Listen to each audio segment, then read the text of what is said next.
여러분 안녕하세요. 오늘은 교회 학교 아이의 질문 하나에서 시작해 보려고 합니다. 주일에 교회 학교 아이들과 매일 성경 본문을 나누다가 한 아이가 이렇게 묻더군요.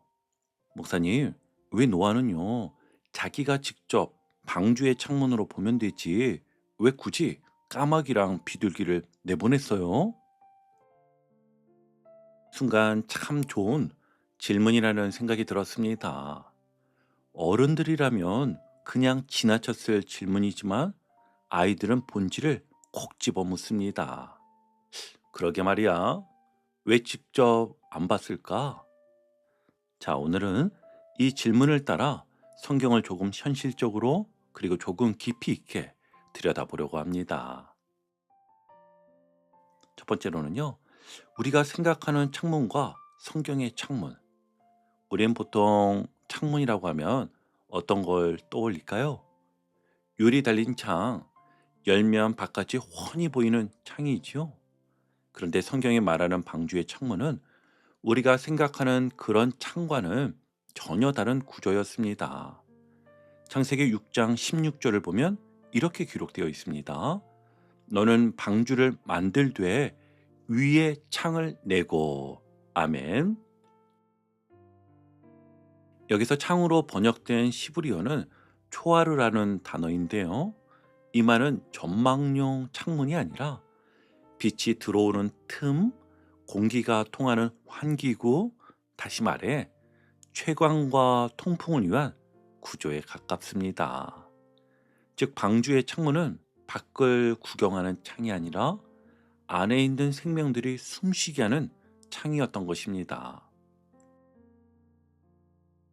그럼 그 창문은 어디에 있었을까요? 성경은 정확한 도면을 주지 않지만 본문을 종합해 보면 꽤 분명해집니다. 이 창문은요, 방주의 옆면이 아니라 맨 위, 지붕 바로 아래에 있었고, 작은 창 여러 개가 아니라 지붕 둘레를 따라 길쭉하게 나 있는 구조였을 가능성이 매우 큽니다.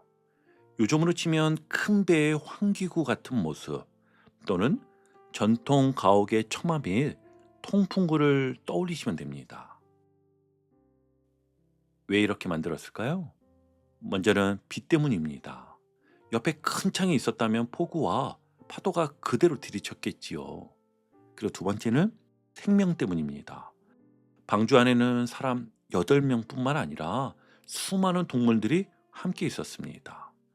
환기와 빛이 없으면 그 안에서 살 수가 없었습니다. 그렇다면 노아가 열었다는 창문은 뭘까요? 창세기 8장 6절을 보면 이렇게 나옵니다. 노아가 그 방주에 낸 창문을 열고. 아멘. 여러분, 이 장면을 오해하면 안 됩니다. 노아가 바깥을 훤히 내려다보며 이제 됐나 하고 확인한 장면이 아닙니다. 그는 위쪽에 그 작은 환기 채광창을 열어서 까마귀와 비둘기를 내보낸 것입니다. 즉 노아는요, 직접 판단하지 않고 하나님의 때를 신호로 확인한 것이죠. 이쯤에서 아주 중요한 대비가 하나 나옵니다. 여러분, 방주의 문은 누가 여셨습니까? 하나님이 여시고 하나님이 닫으셨습니다. 창은 누가 열었습니까? 노아가 열었습니다. 이게 참 의미심장하지요? 문은 구원의 주권입니다. 창은 기다리는 믿음이지요.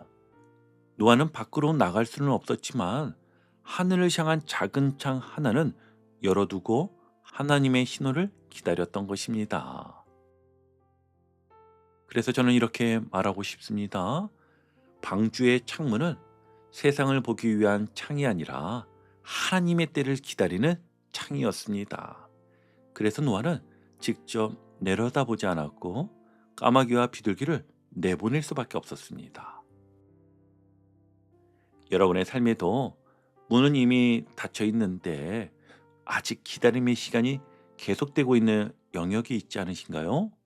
그럴 때 우리가 할 일은 문을 흔드는 것이 아니라 창을 열고 하나님의 신호를 기다리는 것일지도 모릅니다. 오늘도 그 기다림 가운데 하나님께서 보내실 작은 신호를 함께 바라보는 하루가 되시기를 주의 이름으로 축복합니다.